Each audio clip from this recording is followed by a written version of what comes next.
Okay.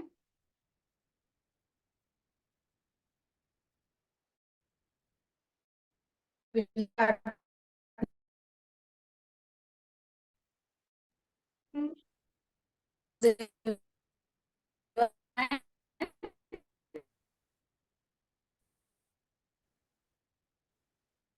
Can you display on the screen? Lepaksh, Yes, ma'am. can you hear me? Yes, ma'am.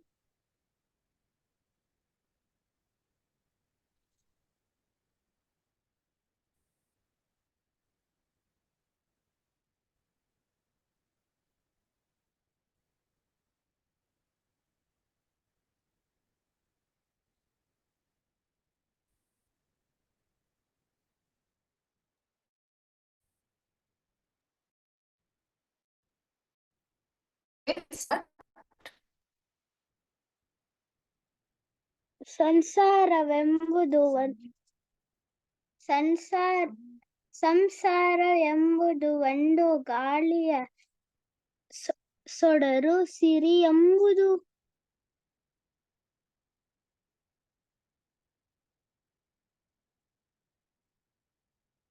Ma'am, I cannot see anything.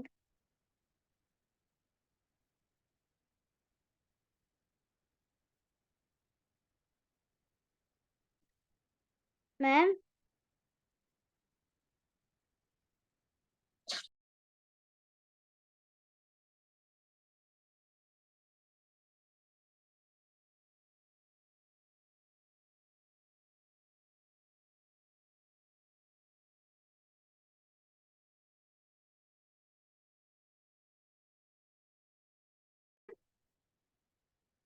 Start, children. Ma'am, I cannot see anything. Ma'am, I cannot see anything on. Oh, sorry. 1 minute. I'll again explain.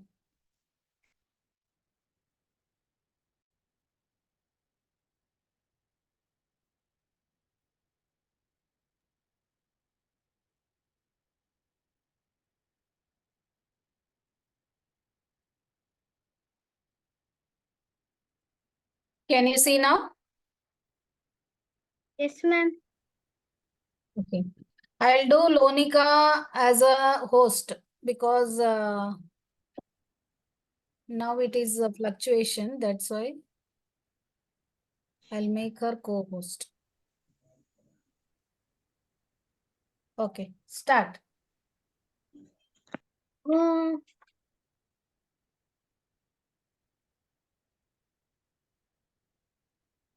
Start, Lepaksh. ಓಂ ಗುರು ಬಸವಲಿಂಗಾಯ ನಮಃ. ಓಂ ಗುರು ಬಸವಲಿಂಗಾಯ ನಮಃ. ಓಂ ಗುರು ಬಸವಲಿಂಗಾಯ ನಮಃ.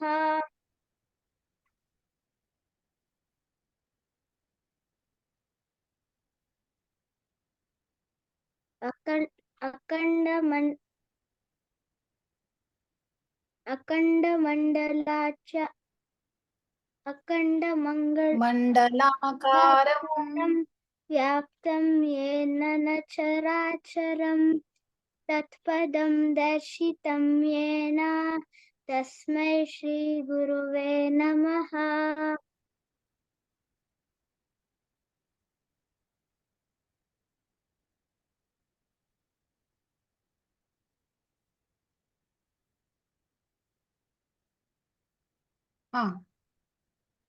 ಅಜ್ಞಾನತಿಮಿರಾಂಜಸ್ಯ ಜ್ಞಾನಾಂಜನಶಲಾಕಯಾ ಚಕ್ಷುರುಂ ಉನ್ಮಿಲಿತಂ ಯೇನ ತಸ್ಮೈ ಶ್ರೀ ಗುರುವೇ ನಮಃ.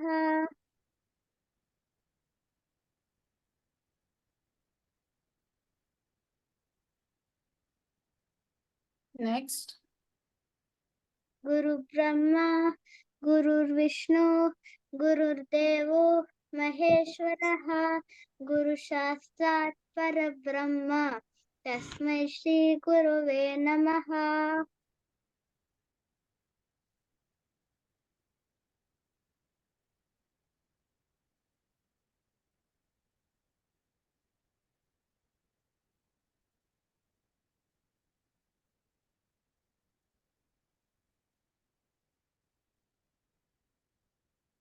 Okay,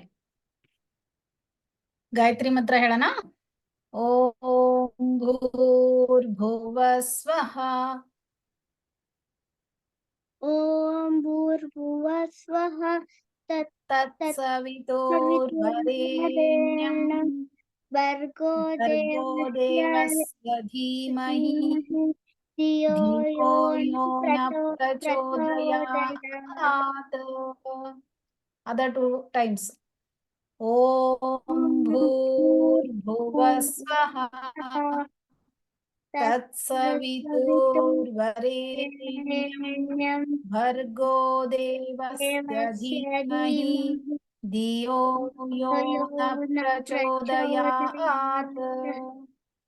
ಓಂ ಓಂ ಭೂರ್ಭುವ ಸ್ವಃ ತತ್ಸವಿತುರ್ವರೆಣ್ಯಂ ಭರ್ಗೋ ದೇವಸ್ಯ ಧೀಮಹಿ ಧಿಯೋ ಯೋ ನ ಪ್ರಚೋದಯಾತ್. Okay, you practice like this. We'll go to this today's vachana.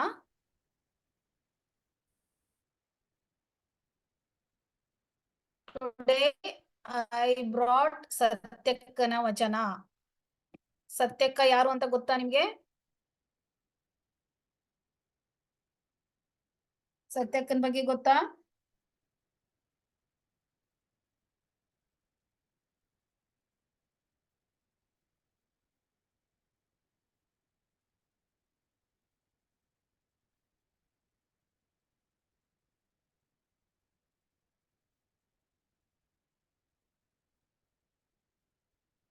Start ಮಾಡೋಣ.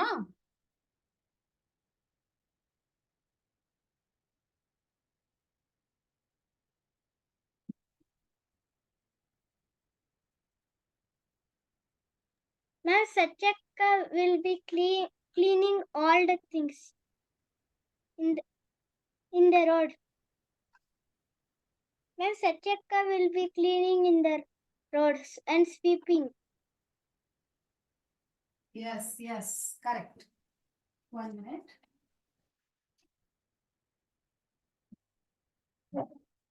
ಇವರು ಒಬ್ಬ ಪ್ರಾಮಾಣಿಕ ಸತ್ಯ ಸಾಧಕರು ಇವರು.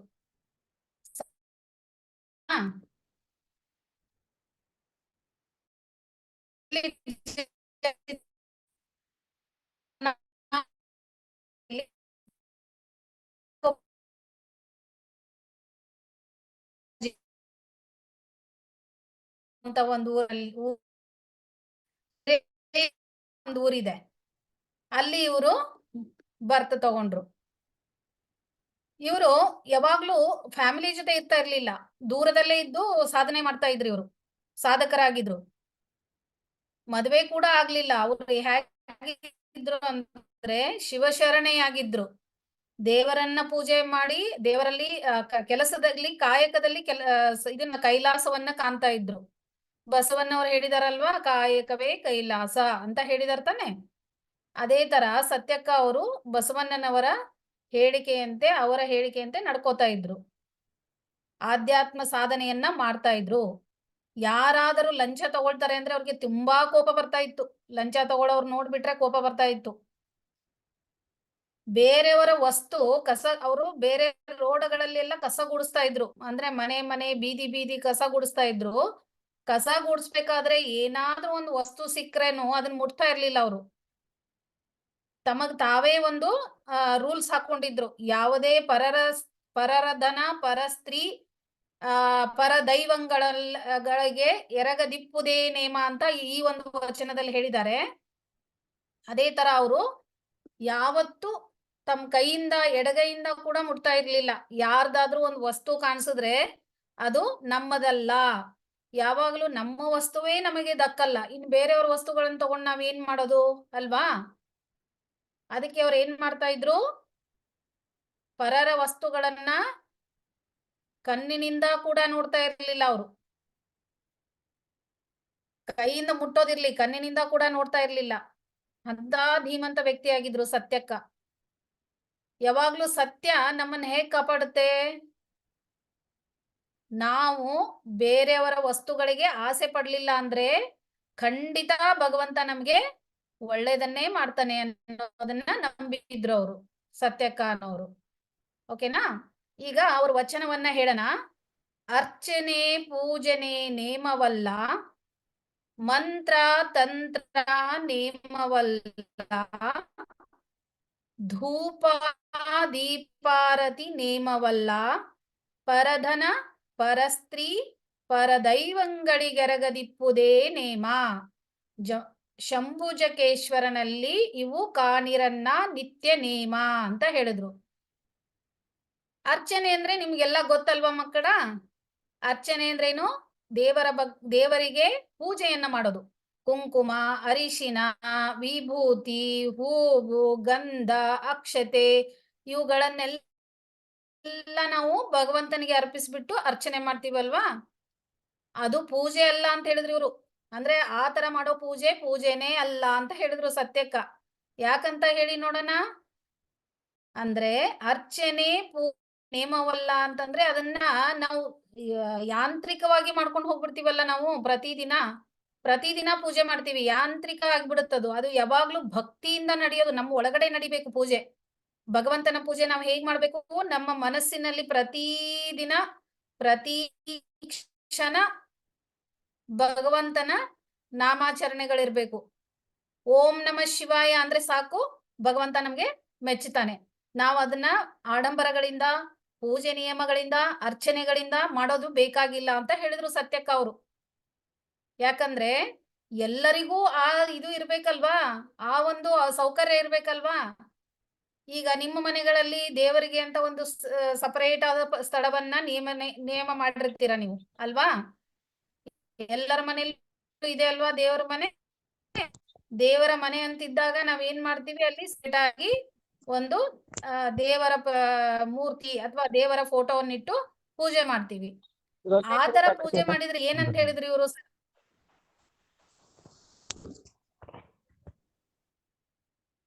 ಹಲೋ, ಕೊಡಪ್ಪಚ್ಚಿದ್ದು ನನ್ನ ಕೈಯಾಗ.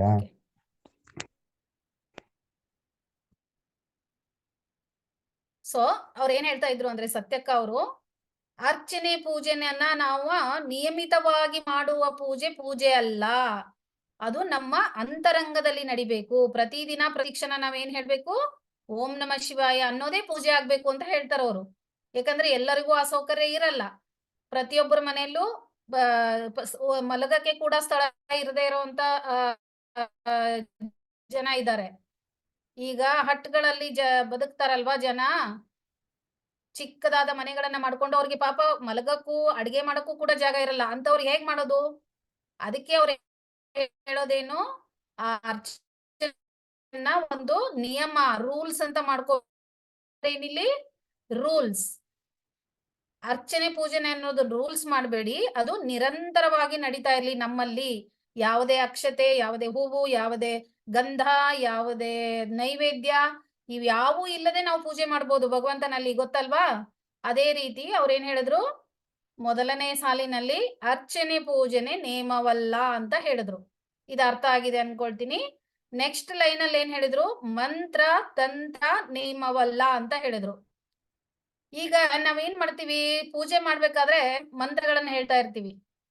ಓಂ ಭೂರ್ಭುವಸ್ವಃ ತತ್ಸವಿತುರ್ವರೆಣ್ಯಂ ಭರ್ಗೋ ದೇವಸ್ಯ ಧೀಮಹಿ ಧಿಯೋ ಯೋ ನ ಪ್ರಚೋದಯಾತ್ ಅಂತ ಹೇಳ್ತೀವಿ. ಅದನ್ನ ಹೇಳ್ತಾ ನಾವ್ ಏನ್ ಮಾಡ್ತಾ ಇರ್ತೀವಿ? ಬೇರೆ ಏನೋ ಯೋಚನೆ ಮಾಡ್ತಾ ಇರ್ತೀವಿ. ಅದಕ್ಕೆ ಮಕ್ಕಳ್ರ ಅವ್ರ ಏನ್ ಹೇಳ್ತಾರೆ ಗೊತ್ತಾ? ಬರೀ ಬಾಯಲ್ಲಿ ಮಂತ್ರಗಳನ್ನ ಹೇಳಿದ್ರ ಪ್ರಯೋಜನ ಇಲ್ಲ, ಅದರ ಆಳದ ಅರ್ಥವನ್ನ ತಿಳ್ಕೊಂಡಿರ್ಬೇಕು ನೀವು. ಅಂದ್ರೆ ಮಾತ್ರ ಮಂತ್ರಗಳನ್ನ ಹೇಳ್ಬೇಕು, ಅದನ್ನ ನೇಮ ಮಾಡಬಾರ್ದು. ನೇಮ ಅಂದ್ರೇನು? ರೂಲ್ಸ್ ಮಾಡ್ಕೋಬಾರ್ದು. ಅಪ್ಪ ಇವತ್ 108 ಶಿವನಾಮ ಹೇಳಿದ್ರೇನೆ ನನಗೆ ದೇವ್ರು ಒಲಿತಾನೆ, ಇವತ್ತು ನಾನು 110 ಹೇಳಿದ್ರೇನೆ ನನಗೆ ಭಗವಂತ ಆಶೀರ್ವಾದ ಮಾಡ್ತಾನೆ, ಈ ತರ ಎಲ್ಲ ತಪ್ಪು ಕಲ್ಪನೆಯಲ್ಲಿ ಇರ್ಬೇಡಿ. ಅವಳೇನು ಪ್ರತಿದಿನ ಕಸ ಗೂಡ್ಸೋದಲ್ಲೇನೆ ಅವಳು ಕೈಲಾಸವನ್ನ ಕಾಣ್ತಾ ಇದ್ಲು. ಆ ಕಸ ಗೂಡ್ಸೋದನ್ನೇ ಅವಳಿಗೇನು ದೇವರ ಕೆಲಸ ಆಗಿತ್ತು. ಅದಕ್ಕೆ ಅವಳು ಹೇಳಿದ್ರು, ಮಂತ್ರ ತಂತ್ರ ರೂಲ್ಸ್ ಮಾಡ್ಕೋಬೇಡಿ. ಮಂತ್ರ ತಂತ್ರ ಅನ್ನೋದನ್ನ, ಜಪ ತಪಗಳನ್ನೋದನ್ನ ರೂಲ್ಸ್ ಮಾಡ್ಕೋಬೇಡಿ. ನಿಮ್ಮ ಮನಸ್ಸು ಬಂತ ಓಂ ನಮಃ ಶಿವಾಯ ಹೇಳ್ತಾನೆ ಕೆಲಸ ಮಾಡಿ. ನಿಮಗ ಭಗವಂತನ ಇಚ್ಛೆ ಬಂತ, ಭಗವಂತನ ಕಡೆ ಸಂಕಲ್ಪ ಬಂತ, ಅವಾಗ ಏನ್ ಮಾಡ್ಬೇಕು ನೀವು? ಜಪ ತಪಗಳನ್ನ ಮಾಡ್ತಾನೆ ಕೆಲಸ ಮಾಡಿ ಅಂತ ಹೇಳ್ತಾಳೆ. ಅದಕ್ಕಂತ ಸಪರೇಟ್ ಆಗಿ ಕೂತ್ಕೊಂಡು ಮಂತ್ರಾಕ್ಷತೆಗಳನ್ನ ಅರ್ಪಿಸಿ ಪೂಜೆ ಮಾಡೋ ಅಗತ್ಯತೆ ಇಲ್ಲ ಅಂತ ಹೇಳ್ತಾಳೆ ಅವಳು. ಧೂಪ ದೀಪಾರತಿ ನೇಮವಲ್ಲ. ನಾವೇನ್ ಮಾಡ್ತೀವಿ? ಊದಿನ ಕಡ್ಡಿ ಇದ್ರೆ ಮಾತ್ರ, ಊದ್ಬತ್ತಿ ಇದ್ರೆ ಮಾತ್ರ ನಾವು ಪೂಜೆ ಮಾಡ್ಬೇಕು. ಊದ್ಬತ್ತಿ ಇಲ್ಲ ಅಂದ್ರೆ ಇವತ್ತು ಹೆಂಗಪ್ಪ ಪೂಜೆ ಮಾಡೋದು ಅಂತ ಸೀದಾ ಅಂಗಡಿಗೆ ಹೋಗ್ತೀವಿ, ಊದ್ಬತ್ತಿ ಪ್ಯಾಕೆಟ್ ತರ್ತೀವಿ, ಪೂಜೆ ಮಾಡ್ತೀವಿ. ಅದು ತಪ್ಪು. ಧೂಪ ದೀಪಾರತಿಗಳು ಇರ್ಬೇಕು ಅಂತ ಹೇಳ್ತಾ ಇಲ್ಲ ಅವಳು. ಅದ್ ಯಾವುದೂ ಇಲ್ಲದೆ ಪೂಜೆ ಮಾಡ್ಬೋದು ಅಲ್ವಾ? ಮನಸ್ಸಿನಲ್ಲಿ ಆತ್ಮ ಜ್ಯೋತಿಯನ್ನ ಬೆಳಗಿಸಿದರೆ ಅದೇ ಒಂದು ಪರಮಾತ್ಮನಿಗೆ ಸಲ್ಲುತ್ತೆ. ಆದ್ರಿಂದ ಧೂಪ ದೀಪಾರತಿಯೂ ಕೂಡ ನೇಮವಲ್ಲ. ನಾವ್ ಅನ್ಕೊಳ್ತೀವಿ ತುಪ್ಪದ ದೀಪ ಹಚ್ಚಿ ಬೆಳಗಿದ್ರೆ ಮಾತ್ರ ನಮಗೆ ಭಗವಂತ ಒಲಿತಾನೆ. ಅವೆಲ್ಲ ಏನಕ್ ಮಾಡಿದಾರಂದ್ರೆ, ಸಮಯ ಇದ್ರೆ ಮಾಡಿ, ಎಲ್ಲವನ್ನೂ ಮಾಡಿ, ಪೂಜೆ ಮಾಡಿ, ತುಪ್ಪದ ದೀಪ ಹಚ್ಚಿ ಮಂಗಳಾರತಿ ಮಾಡಿ, ಎಲ್ಲ ಮಾಡಿ ಸಮಯ ಇದ್ರೆ. ಆದ್ರೆ ಅದಕ್ಕೆ ಅಂತ ನೀವು ಟೈಮ್ನ ವೇಸ್ಟ್ ಮಾಡಿ ಬೇರೆ ಕೆಲ್ಸನ ಬಿಡ್ಬೇಡಿ ಅಂತ ಹೇಳ್ತಾಳೆ ಅವಳು ಸತ್ಯಕ್ಕ. ಯಾಕಂದ್ರೆ ಅವಳು ಪ್ರತಿದಿನ ಎದ್ದ ತಕ್ಷಣ ಏನ್ ಕೆಲ್ಸ ಅವಳದು? ಬೀದಿ ಬೀದಿ ಕಸ ಗುಡಿಸ್ತಾ ಇದ್ಲು ಅವಳು.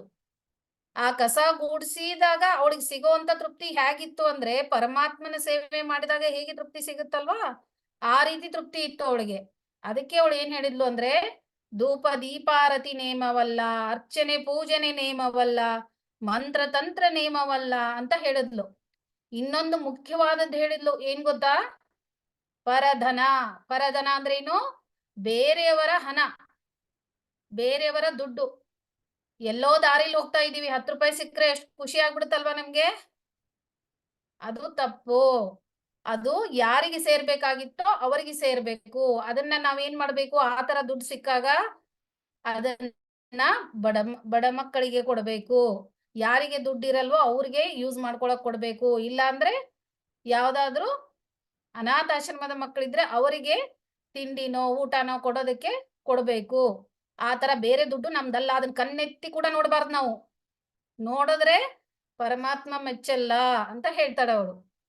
ಪರಸ್ತ್ರೀ. ಪರಸ್ತ್ರೀ ಅಂದ್ರೆ ಏನು? ಇವಾಗ ಎಷ್ಟೊಂದು ಜನ ಓಡಾಡ್ತಾ ಇರ್ತಾರೆ. ಓಡಾಡ್ತಾ ಇರ್ಬೇಕಾದ್ರೆ ಒಂದು ಯಾರಾದ್ರೂ ಹುಡುಗಿ ಹೋದ್ರೆ ಹುಡುಗ ಏನ್ ಮಾಡ್ತಾರೆ? ರೇಗಿಸ್ತಾ ಇರ್ತಾರೆ. ಅದು ತಪ್ಪು ಅಂತ ಹೇಳ್ತಾಳೆ ಅವಳು. ಅಂದ್ರೆ ಯಾರೇ ನಮ್ಮವರು, ನಮ್ಮನ್ನ ಬಿಟ್ಟು ಮಿಕ್ಕಿದವರೆಲ್ಲ ನಮ್ಗೇನು ಅಣ್ಣ ತಂಗಿಯರು, ಅಕ್ಕ ತಂಗಿಯರು ಅಂತ ತಿಳಿಬೇಕು. ಅವ್ರನ್ನೇನಾದ್ರೂ ರೇಗಿಸಿದ್ರೆ ಏನ್ ಮಾಡ್ತಾನೆ ಪರಮಾತ್ಮ? ಖಂಡಿತ ನಮಗೆ ಮುಂದಿನ ಜನ್ಮದಲ್ಲಿ ನಮಗೆ ಶಿಕ್ಷೆಯನ್ನ ಕೊಟ್ಟೇ ಕೊಡ್ತಾನೆ. ಪರದೈವಂಗಳಿಗೆ. ಪರದೈವಂಗಳು ಅಂದ್ರೆ ಏನು? ನಮ್ಮ ಒಳಗಡೆ ಇರುವಂತಹ ಚೈತನ್ಯ ರೂಪಿಯಾದ ಭಗವಂತನನ್ನು ಬಿಟ್ಟು ನಾವು ಆ ದೇವಸ್ಥಾನಕ್ಕೆ ಹೋದ್ವಿ, ಈ ದೇವಸ್ಥಾನಕ್ಕೆ ಹೋದ್ವಿ, ಇಲ್ಲಿ ಪೂಜೆ ಮಾಡಿಸಿದ್ವಿ, ಅಲ್ಲಿ ಪೂಜೆ ಮಾಡಿಸಿದ್ವಿ, ಅದೇ ಒಂದು ಇದಾಗ್ಬಿಡತ್ತೆ, ನಮ್ಗೆ ಹ್ಯಾಬಿಟ್ ಆಗ್ಬಿಡತ್ತೆ. ಪ್ರತಿದಿನ ಈ ದೇವಸ್ಥಾನಕ್ಕೆ ಹೋಗೋಣ, ಆ ದೇವಸ್ಥಾನಕ್ಕೆ ಹೋಗೋಣ, ಹೋಗಿ, ಆದ್ರೆ ಅದೇ ಒಂದು ಕಾಯಕ ಆಗ್ಬಾರ್ದು. ದೇವಸ್ಥಾನಕ್ಕೆ ಹೋಗೋದು ಎದಕ್ಕೆ? ಒಂದು ಪಾಸಿಟಿವ್ ವೈಬ್ಸ್ ತಗೊಳಕ್ಕೆ. ನಮ್ಮ ಮನೆಯಲ್ಲಿ ಎಲ್ಲ ಕೆಲಸವನ್ನ ಮುಗಿಸಿ, ನಮಗೆ ಏನು ಭಗವಂತ ಒಂದು ಕರ್ಮವನ್ನ ಕೊಟ್ಟಿದ್ದಾನೆ, ಆ ಕರ್ಮವನ್ನ ಮುಗಿಸಿ ಆಮೇಲೆ ನಾವೇನ್ ಮಾಡ್ಬೇಕು? ಮಿಕ್ಕಿದ ಟೈಮಲ್ಲಿ ದೇವಸ್ಥಾನಗಳಿಗೆ ಹೋಗ್ಬೇಕು. ಅದು ಬಿಟ್ಟು ನಾವೇನ್ ಮಾಡ್ತೀವಿ? ಬೆಳಗ್ಗೆ ಎದ್ದ ತಕ್ಷಣ ಸ್ನಾನ ಮಾಡಿದ್ವಿ, ಏನೋ ಒಂದು ಅಡಿಗೆ ಮಾಡಿದ್ವಿ, ಊಟ ಮಾಡಿದ್ವಿ, ದೇವಸ್ಥಾನಗಳಿಗೆ ತಿರುಗ್ತಾ ಹೋಗ್ಬಿಡೋದು. ಅದನ್ ಮಾಡ್ಬೇಡಿ ಅಂತ ಹೇಳ್ತಾಳವಳು. ಅಂದ್ರೆ ಭಗವಂತ ನಮ್ಮಲ್ಲೇ ಇದ್ದಾನೆ. ಆ ಭಗವಂತನನ್ನ ಸಾಕ್ಷಿಯಾಗಿ ನಾವು ಕೆಲಸಗಳನ್ನ ಮಾಡಿದ್ರೆ ಅಲ್ಲೇ ನಾವು ಕೈಲಾಸವನ್ನ ಕಾಣ್ತೀವಿ ಅಂತ ಹೇಳ್ತಾಳೆ ಅವಳು. ಅದಕ್ಕೆ ಆ ಲೈನಲ್ಲಿ ಎಷ್ಟು ಇಂಪಾರ್ಟೆಂಟ್ ಇದೆ ನೋಡಿ. ಪರಧನ, ಪರಸ್ತ್ರೀ. ಪರ ಅಂದ್ರೇನು? ಬೇರೆಯವರ ದುಡ್ಡು. ಪರಸ್ತ್ರೀ ಅಂದ್ರೆ ಬೇರೆಯವರ ಹೆಣ್ಣು ಮಕ್ಕಳು. ಪರದೈವಂಗಳು ಅಂದ್ರೆ ನಮ್ಮಲ್ಲಿರುವಂತ ಭಗವಂತನ ಬಿಟ್ಟು ಬೇರೆ ದೇವತೆಗಳನ್ನ, ಅಂದ್ರೆ ಬೇರೆ ದೇವರನ್ನ ಪೂಜಿಸೋದು. ಭಗವಂತ ಒಬ್ಬನೇ ಅಲ್ವಾ ಇರೋದು? ಇಡೀ ಬ್ರಹ್ಮಾಂಡಕ್ಕೆ ಒಬ್ಬನೇ ಭಗವಂತ ಇರೋದು. ಅವನನ್ನ ಪೂಜಿಸಿದರೆ ಸಾಕು. ಅವರು ಯಾವ ದೇವರನ್ನ ಪೂಜಿಸ್ತಾ ಇದ್ರು? ಶಂಭುಜಕೇಶ್ವರ ಅಂತ ಅನ್ನುವಂತ ಒಂದು ಭಗವಂತನ ಪೂಜಿಸ್ತಿದ್ರು. ಅವನಲ್ಲಿ ನಂಬಿಕೆ ಇಟ್ಟು ಏನ್ ಮಾಡ್ತಾ ಇದ್ರು ಅವರು? ಅವರು ಏನೋ ಶಂಭುಜಕೇಶ್ವರ ದೇವಸ್ಥಾನ ಇದೆ, ಅಲ್ಲಿ ಹೋಗಿ ಕೂತ್ಕೊಂಡು ನಾವು ಟೈಮ್ ಪಾಸ್ ಮಾಡ್ಬೇಕು ಅಂತಿರ್ಲಿಲ್ಲ ಅವರು.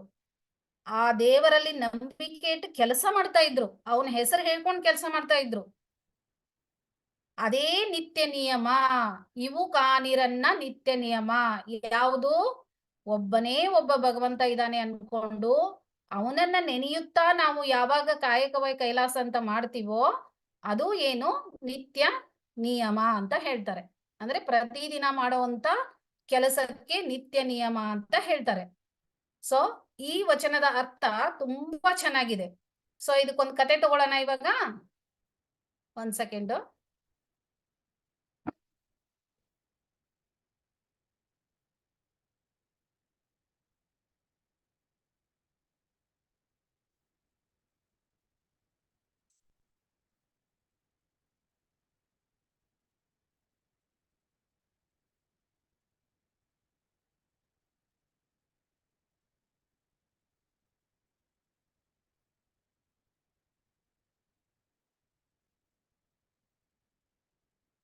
ನಿಮಿಷ ಕ್ಲಾಸ್ ಅಲ್ಲಿ ಆಮೇಲೆ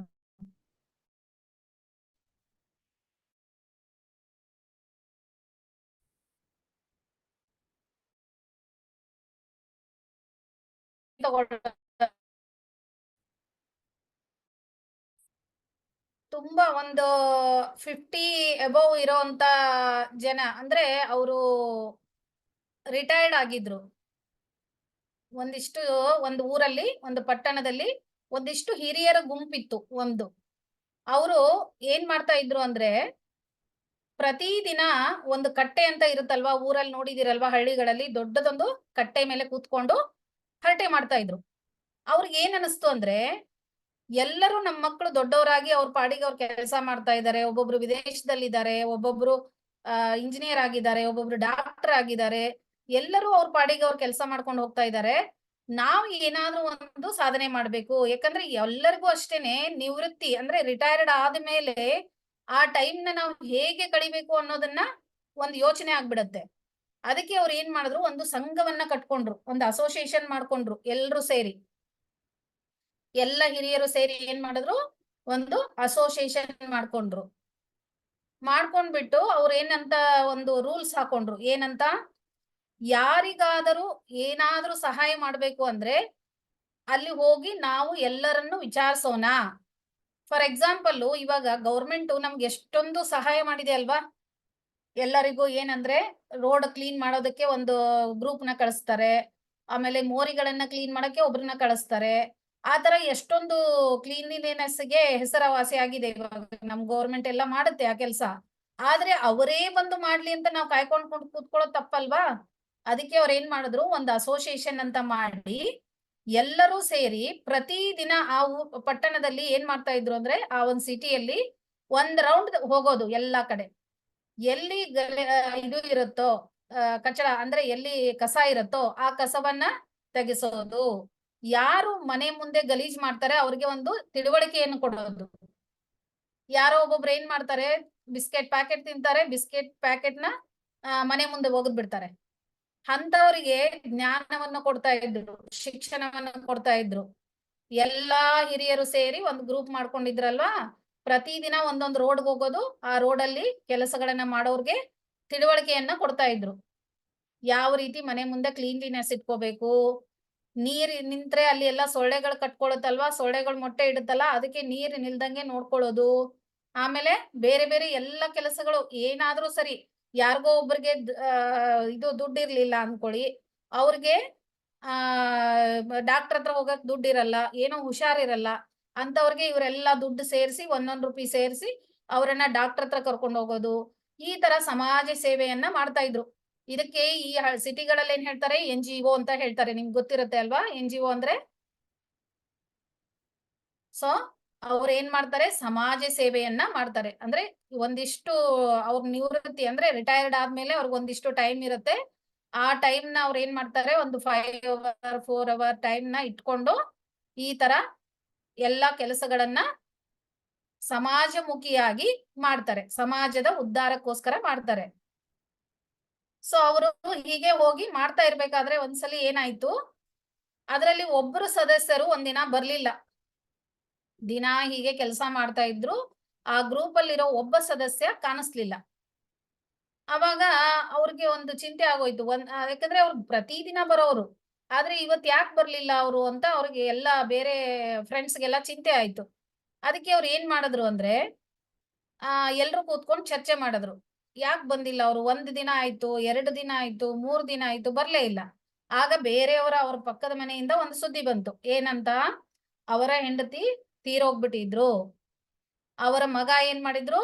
ಫಾರಿನ್‌ಗೆ ಹೋಗ್ಬಿಟ್ಟಿದ್ರು. ಈಗ ಮನೆಗೆ ಅವರು ಒಂಟಿ ಆಗ್ಬಿಟ್ಟಿದ್ರು. ಯಾರು? ಆ ಒಂದು ಸಂಘಕ್ಕೆ ಬರದೇ ಇರೋ ವ್ಯಕ್ತಿ ಒಂಟಿಯಾಗಿ ಕುತ್ಕೊಂಡ್ಬಿಟ್ಟಿದ್ರು ಮನೇಲಿ. ಅವ್ರಿಗೆ ಬೇಜಾರಾಗೋಗ್ಬಿಟ್ಟಿತ್ತು. ನನ್ನಿಂದ ಏನಪ್ಪಾ ಆಗತ್ತೆ ಕೆಲ್ಸ? ಏನಕ್ ನಾನು ಯೂಸ್ ಇದೀನಿ? ನನ್ನ ಹೆಂಡ್ತಿನೂ ಇಲ್ಲ, ನನಗ್ ಮಕ್ಳು ಹತ್ರ ಇಲ್ಲ, ನಾನ್ ಏನಕ್ಕೆ ಉಪಯೋಗ ಇದೀನಿ? ನಾನು ಏನೂ ಇದು ಇಲ್ಲ ಅಂದ್ಬಿಟ್ಟು ಪಾಪ ತುಂಬಾ ನೊಂದುಕೊಂಡು ಮನೆಯಲ್ಲೇ ಕುತ್ಕೊಂಡು ಕಾಲ ಕಳೀತಾ ಇದ್ರು. ಅವಾಗ ಈ ಕಾರ್ಯದರ್ಶಿಗಳು ಅಂತ ಒಬ್ಬರನ್ನ ಮಾಡಿರ್ತಾರೆ. ಗ್ರೂಪಲ್ಲಿ ಒಂದು ಅಸೋಸಿಯೇಷನ್ ಅಂದಾಗ ಒಬ್ಬರನ್ನ ಕಾರ್ಯದರ್ಶಿಗಳನ್ನ ಮಾಡಿರ್ತಾರೆ. ಅವ್ರೇನ್ ಮಾಡಿದ್ರು, ಒಬ್ರು ಕಾರ್ಯದರ್ಶಿ, ಒಬ್ರು ಅಧ್ಯಕ್ಷರಾಗಿದ್ರು. ಆ ಅಧ್ಯಕ್ಷರು ಏನ್ ಹೇಳಿದ್ರಂದ್ರೆ, ಎಲ್ಲಾ ಗ್ರೂಪ್ ಅವ್ರನ್ನು ಕರ್ಕೊಂಡು ಅವ್ರ ಮನೆಗ್ ಹೋದ್ರು. ಹೋದ್ಮೇಲೆ ಅಲ್ಲಿ ಈ ಅಧ್ಯಕ್ಷರು ಇವ್ರ ಮಿಕ್ಕಿದವರೆಲ್ಲ ಹೊರಗಡೆ ನಿಂತ್ಕೊಂಡ್ರು. ಅಧ್ಯಕ್ಷರು ಒಳಗ್ ಹೋದ ತಕ್ಷಣ ಆ ಒಂದು ಕಾರ್ಯದರ್ಶಿ ಇದ್ರಲ್ಲ, ಸಾರಿ ಒಬ್ರು ಸಂಘದ ಅತಿಥಿಗಳಿದ್ರಲ್ಲ, ಅವ್ರು ಏನ್ ಮಾಡ್ತಾ ಇದ್ರು ಅಂದ್ರೆ ಆ ಒಲೆಗೆ ಉರಿ ಹಾಕ್ಬಿಟ್ಟು ನೀರನ್ನ ಕಾಯಿಸ್ತಾ ಇದ್ರು. ಎಲ್ಲಿ? ಅಂಗಳದಲ್ಲಿ. ಒಂದು ವರಾಂಡ ಅಂತ ಇರುತ್ತೆ, ಅಂದ್ರೆ ಮನೆ ಮುಂದೆ ಒಂದು ಜಾಗ ಇರುತ್ತೆ. ಆ ಮನೆ ಮುಂದೆ ಪ್ಲೇಸ್ ಅಲ್ಲಿ ಏನ್ ಮಾಡ್ತಾ ಇದ್ರು, ಆ ಒಲೆಗೆ ನೀರಿಟ್ಟು ಒಲೆಗೆ ಉರಿ ಹಚ್ಚಿ ಕಾಯಿಸ್ತಾ ಇದ್ರು. ಅದು ನಿಗಿ ನಿಗಿ ಕೆಂಡ ಅಂದ್ರೆ ಗೊತ್ತಲ್ವಾ ನಿಮ್ಗೆ? ವುಡ್ ಬರ್ನ್ ಆದಾಗ ಅದ್ರದ್ದು ಹೇಗಿರುತ್ತೆ, ಇಜ್ಜಿಲು ಕೆಂಪಗೆ ಕಾಣಿಸ್ತಿರುತ್ತಲ್ವಾ ಉರಿ ಹತ್ತಿದಾಗ? ಆ ಕೆಂಡಗಳೆಲ್ಲಾನು ಕೆಂಪಗೆ ಕಾಣಿಸ್ತಾ ಇತ್ತು. ಈ ಅಧ್ಯಕ್ಷರು ಹೋಗಿ ಅಲ್ಲೊಂದ್ ಚೇರ್ ಹಾಕೊಂಡು ಕೂತ್ಕೊಂಡ್ರು. ಅವ್ರ ಮುಖಾನೇ ನೋಡ್ತಾ ಇದ್ರು. ಯಾರ್ದು? ಯಾರು ಸಂಘಕ್ ಬರ್ತಾ ಇರ್ಲಿಲ್ವಲ್ಲ, ಬೇಜಾರಲ್ಲಿ ಇದ್ರಲ್ಲ, ಅವ್ರ ಮುಖವನ್ನೇ ನೋಡ್ತಾ ಇದ್ರು. ಒಂದ್ಸಲಿ ಮುಖ ನೋಡಿದ್ರು, ಒಂದ್ಸಲಿ ಆ ಉರಿತಾ ಇರೋ ಕೆಂಡಗಳಿದೆಯಲ್ಲ ಅದನ್ನ ಗಮನಿಸಿದ್ರು. ಆಮೇಲೆ ಅವ್ರು ಏನು ಮಾತಾಡ್ಲಿಲ್ಲ. ನೀವ್ ಯಾಕ್ ಬರ್ಲಿಲ್ಲ ಅಂತ ಕೇಳಿಲ್ಲ, ನೀವ್ ಏನ್ ಬೇಜಾರಲ್ಲಿದ್ದೀರಾ ಅಂತ ಕೇಳಿಲ್ಲ. ಒಂದು ಕಟ್ಟಿಗೆನ ತೆಗೆದು, ಆ ಒಂದು ಉರಿತಾ ಇತ್ತಲ್ಲ, ಆ ಕಟ್ಟಿಗೆನ ತೆಗೆದು ಹೊರಗಡೆ ಎಳೆದ್ರು. ಅಂದ್ರೆ ಒಂದ್ ಇಜ್ಜಿಲನ್ನ ಹೊರಗೆ ಎಳೆದ್ರು. ಅದೇನಾಯ್ತು? ಹೊರಗೆ ಎಳೆದ ತಕ್ಷಣ ಏನಾಗ್ಬೋದು? ಇಜ್ಜಿಲು ಫುಲ್ ಬ್ಲಾಕ್ ಆಗಿ ಅದು ಆರೋಯ್ತು. ಮಿಕ್ಕಿದ ಕೆಂಡಗಳೆಲ್ಲ ಉರಿತಾ ಇತ್ತು ಹಾಗೆ ಒಲೆಯಲ್ಲಿ.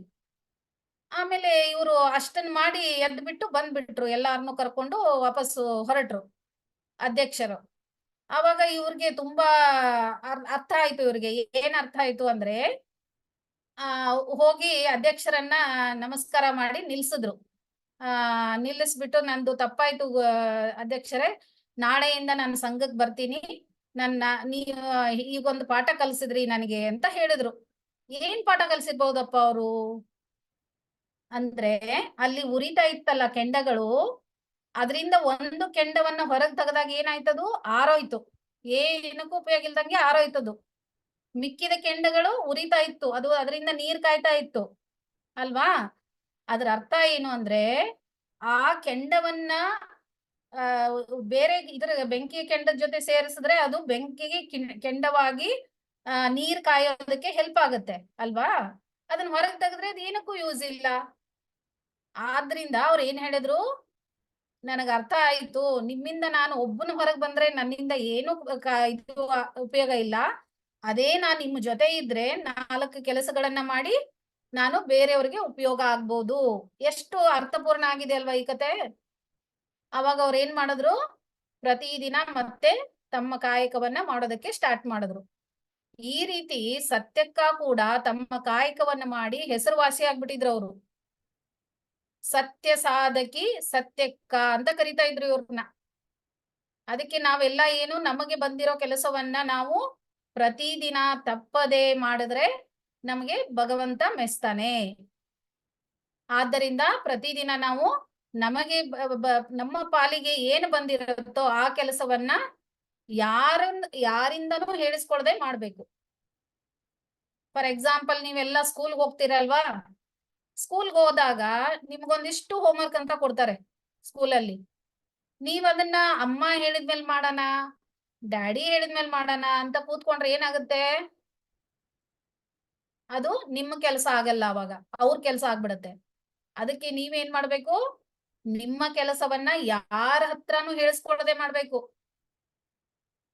ಅಮ್ಮನ ಕೆಲಸ ಅಮ್ಮ ಮಾಡ್ತಾ ಇರ್ತಾರೆ, ಅಪ್ಪನ ಕೆಲಸ ಅಪ್ಪ ಮಾಡ್ತಾ ಇರ್ತಾರೆ. ನಿಮ್ಮ ಕೆಲಸವನ್ನ ನೀವೇ ಮಾಡ್ಬೇಕು. ಅಮ್ಮ ಮುಂದೆ ಕೂತ್ಕೊಂಡ್ರೆ ಮಾಡ್ಬೇಕು, ಅಮ್ಮ ಹೇಳಿದ್ರೆ ಮಾಡ್ಬೇಕು ಅಂತ ಬೇರೆಯವರ ಮೇಲೆ ಡಿಪೆಂಡ್ ಆಗ್ಬಾರ್ದು. ಸೊ ಆದ್ದರಿಂದ ನಮ್ಮ ಕರ್ತವ್ಯಗಳನ್ನ ನಾವು ಪಾಲಿಸಿ ನಾವು ಕೂಡ ಈ ಒಂದು ಸತ್ಯಕ್ಕನ ತರ ಬದುಕಿ ಜೀವನದಲ್ಲಿ ಸಾರ್ಥಕತೆಯನ್ನ ಹೊಂದಬೇಕು ಅಂತ ಹೇಳಿ ಈ ಒಂದು ಕಥೆಯನ್ನ ಮುಗಿಸ್ತಾ ಇದ್ದೀನಿ. ಎಲ್ಲರಿಗೂ ಅರ್ಥ ಆಗಿದೆ ಅನ್ಕೊಳ್ತೀನಿ. ಇವಾಗ ಎಂಡಿಂಗ್ ಪ್ರೇಯರ್ ಹೇಳಿ ಆಮೇಲೆ ಡಿಸ್ಕಷನ್ ಮಾಡೋಣ, ಕ್ವಶನ್ ಆನ್ಸರ್ ಕೇಳೋಣ. ಓಕೆನಾ? ಲೋನಿಕಾ ಎಂಡಿಂಗ್ ಪ್ರೇಯರ್ ಹೇಳಮ್ಮ.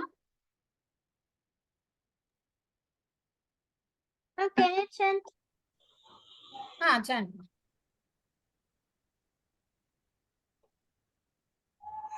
ಓಂ ಅಸತೋ ಮಾ ಸದ್ಗಮಯ ತಮಸೋ ಮಾ ಜ್ಯೋತಿರ್ಗಮಯ ಮೃತ್ಯೋರ್ಮಾಮೃತಂ ಗಮಯ.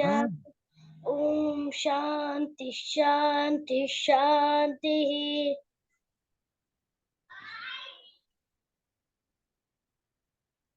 ಓಂ ಪೂರ್ಣಮದಃ ಪೂರ್ಣಮಿದಂ ಪೂರ್ಣಾತ್ ಪೂರ್ಣಮುದಚ್ಯತೆ ಪೂರ್ಣಸ್ಯ ಪೂರ್ಣಮಾದಾಯ ಪೂರ್ಣಮೇವಾವಶಿಷ್ಯತೆ. ಓಂ ಓಂ ಶಾಂತಿ ಶಾಂತಿ ಶಾಂತಿ. ನಾನು ನಾನೆಂಬುದು ನಾನಲ್ಲ, ಈ ದೇಹ ಮನ ಬುದ್ಧಿ ನಾನಲ್ಲ, ಸಚಿದಾನಂದಾತ್ಮ ಶಿವ ನಾನು ನಾನೇ. ಶಿವೋಹಂ ಶಿವೋಹಂ ಶಿವೋಹಂ. ಅಂತರ್ಜ್ಯೋತಿ ಬಹಿರ್ಜ್ಯೋತಿ ಪ್ರತ್ಯಜ್ಯೋತಿ ಪರಾತ್ಪರಃ ಜ್ಯೋತಿರೇವ ಜ್ಯೋತಿ ಸ್ವಯಂ ಜ್ಯೋತಿ ಆತ್ಮಜ್ಯೋತಿ ಶಿವೋಸ್ಮ್ಯಹಂ. ಆತ್ಮದರ್ಶನಂ ಬ್ರಹ್ಮದರ್ಶನಂ ಬ್ರಹ್ಮದರ್ಶನಂ ಸತ್ಯದರ್ಶನಂ. ಲೋಕಾಃ ಸಮಸ್ತಾಃ ಸುಖಿನೋ ಭವಂತು. ಲೋಕಾಃ ಸಮಸ್ತಾಃ ಸುಖಿನೋ ಭವಂತು. ಲೋಕಾಃ ಸಮಸ್ತಾಃ ಸುಖಿನೋ ಭವಂತು. ಹರಿ ಓಂ ಶ್ರೀ ಗುರುಭ್ಯೋ ನಮಃ. ಹರಿ ಓಂ. ಧನ್ಯವಾದಗಳು. ಲೋನಿಕಾಗೆ ಧನ್ಯವಾದಗಳು.